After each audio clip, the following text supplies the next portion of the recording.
Well, hi folks, I'm Steve Brown. Welcome to the Alpine Beat Laboratory. With me today I have our resident amplifier expert and national product trainer, Mr. Derek Dawson. Hi Derek.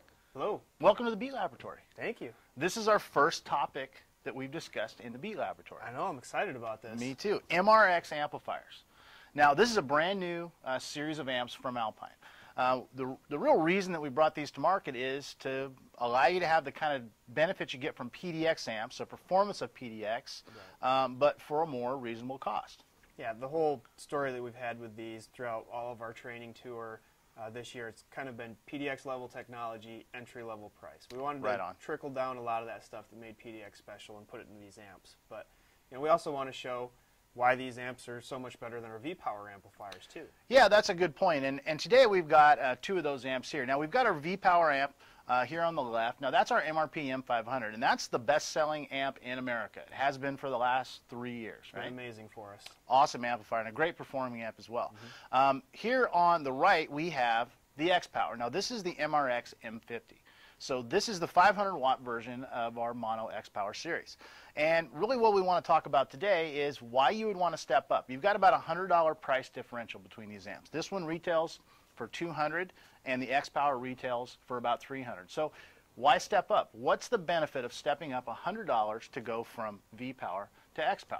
Well, I think the first thing we should talk about is the installation flexibility. Yep.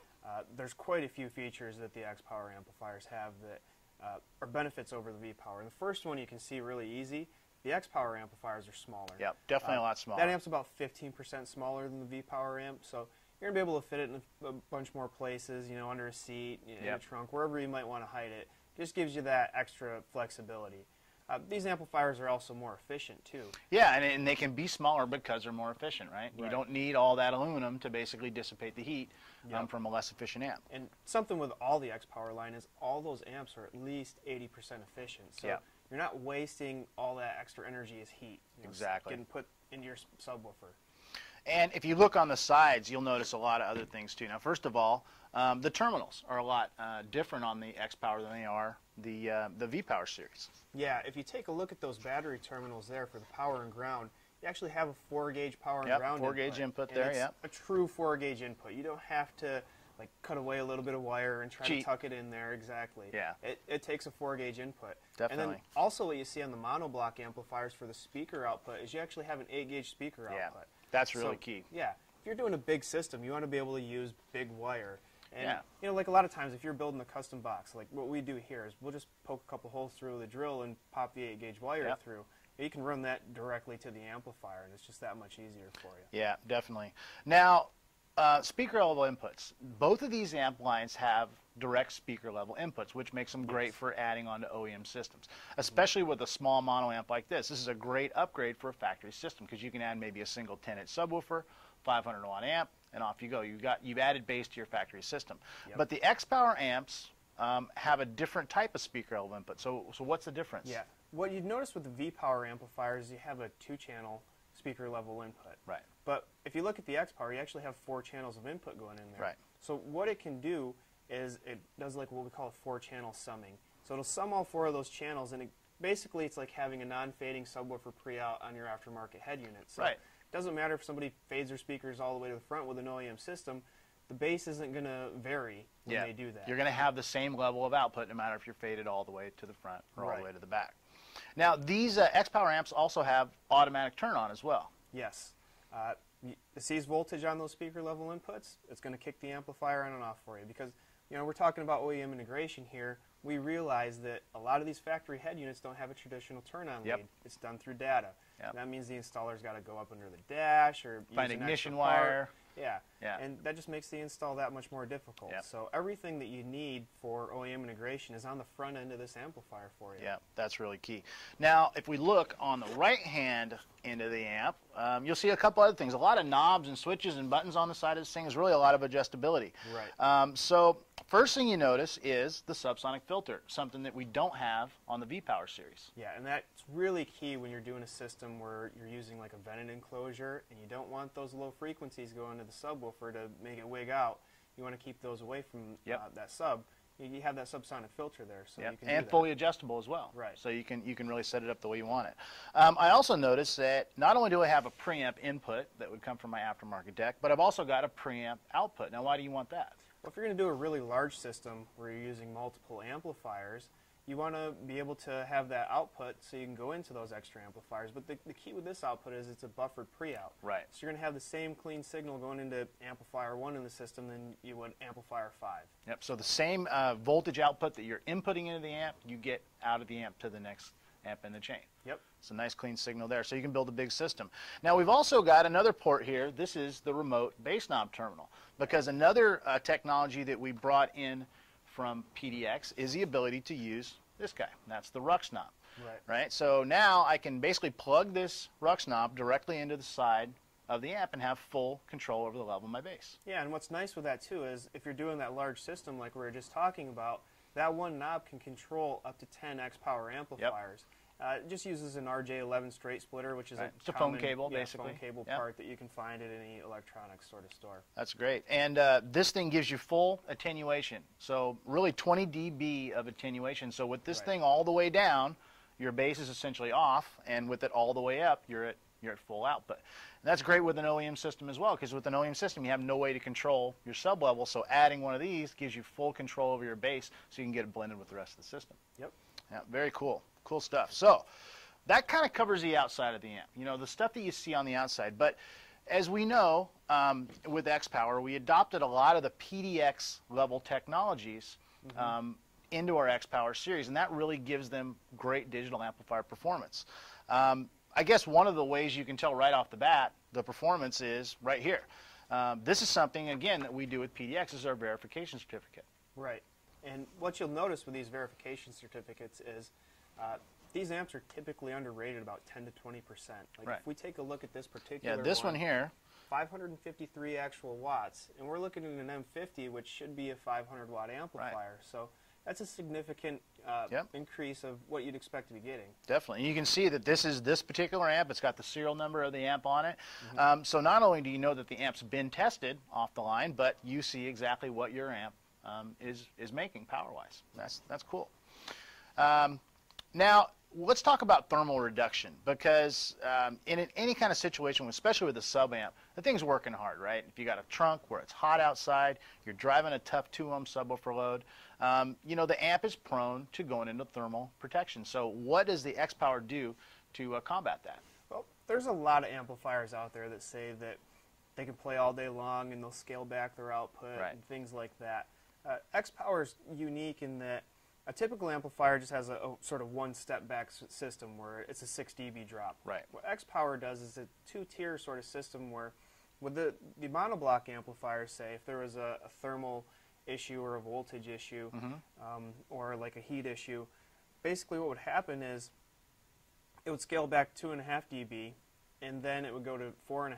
So it's not like just a 6 dB drop, because a 6 dB drop is really obvious. You can really hear that. It's a big difference. But like a 2.5 dB drop, you saw that verification certificate. These amps are already underrated, so you're getting more than what you're expecting. So at worst, you're going to probably scale back to the output of what the amp should be. Right. So you're always really getting more performance than you paid for, even in a tough thermal condition. Yeah. Now, one of the big benefits of PDX is what we call global modulation. And that really dictates the performance of the amp, and it's what allows PDX to be really the best sounding digital amplifier on the planet made today. And XPOWER does global modulation as well. Can you explain what that really means? Well, digital amplifiers are different from AB in that they're switching, so it goes on, off, on, off, whereas an AB amplifier is more like a dimmer switch where it goes almost all the way off, but back on. And what happens since the amplifier goes off is it has to compare the signal that goes into the amplifier to the signal going out of it to make sure that it's the same clean signal. Right, because that digital amplification process naturally creates some errors. So the feedback process, what it does is it compares the output to the input, so it can make sure the output looks the same as the input did, only bigger. Yeah. And what typical digital amplifiers do is they compare the signal once, call it good enough, and then it gets spit out of the amplifier. What the XPOWER amplifiers do is it doesn't just compare the signal that one time, but it compares it again before it leaves the amplifier to make sure that it's the same clean signal that went in, is the signal going So out. it checks it twice. Right. And the real benefit there is, if you look at the specs, especially these two amps here, you got the M50 and the M500. Let's look at frequency response. That's a good indicator of amp performance. Now the M500 goes from 20 hertz to 200 hertz. The XPOWER amp, the M50, goes from 50 to 400 hertz. Big difference there. Actually, 5 to 400 hertz. So it's a big difference, right? It actually allows you to go play lower, the bass play lower, and even play up higher. So if you're using it even in a mid-bass application, you can use it. Signal to noise, another great indicator of amp performance. Now this is a big difference. The V-Power amp, about 75 dB signal to noise ratio. This is at rated power. The XPOWER, 114. That's huge. Night and day. That's 40 dB a difference. Yeah, that's definitely hearable if you were to swap those amps out. Yeah, absolutely. I mean, just to give you guys an idea, a relative 40 dB difference, that's like a blender versus an F-14 jet at full afterburner takeoff. That's the difference in volume that 40 dB represents. So that's huge. And you'll definitely notice that here because you can have a lot less hiss. Yep. Right? Now distortion. Obviously, we like clean bass output. We don't want distortion. This thing at rated power, 0.04% distortion versus the V-Power, about 1%. Okay, 96% better distortion. Exactly. That's incredible. So you're taking America's favorite amplifier, right, and you're making it that much better. Yeah, that's really key. Now, when it comes to bass amps, one of the most important specs that you can talk about is damping factor, right? Right. You want to have control of that subwoofer. Right. Damping factor indicates the amp's ability to control a subwoofer load. So a subwoofer cone's heavy. We know that. Anything that moves out, it's going to come back in, right? Because it's got suspension on it. It's like a big spring.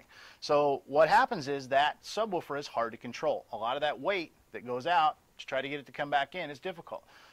Damping factor essentially indicates the amp's ability to do that, to control that woofer cone. The higher the damping factor, the more control, right? Yep. And these things have a lot more damping factor than the V-Power, right?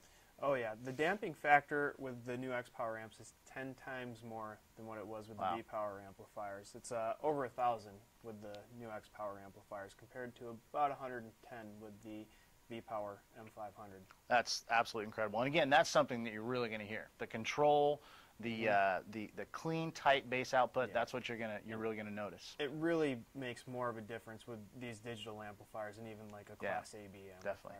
So really, I mean, it's pretty obvious. You can see a lot of reasons to step up that extra $100 to go from your V-Power to your XPOWER line. Now, of course, this is not the only amp in the XPOWER line. We've got 2 other models. Actually, one that's shipping now. That's the MRX M100, which is rated at 1,000 watts. And we've got a new one coming in August as well. Yeah, that one's going to be fun. That one's going to be cool. Yeah, we got the M200, which will replace the MRP M2000, but it gives you all those XPOWER benefits, so it's going to be a lot smaller. The power, the damping factor, the everything distortion. we just talked about. Yep, the installation flexibility, but in a 2,000-watt RMS package.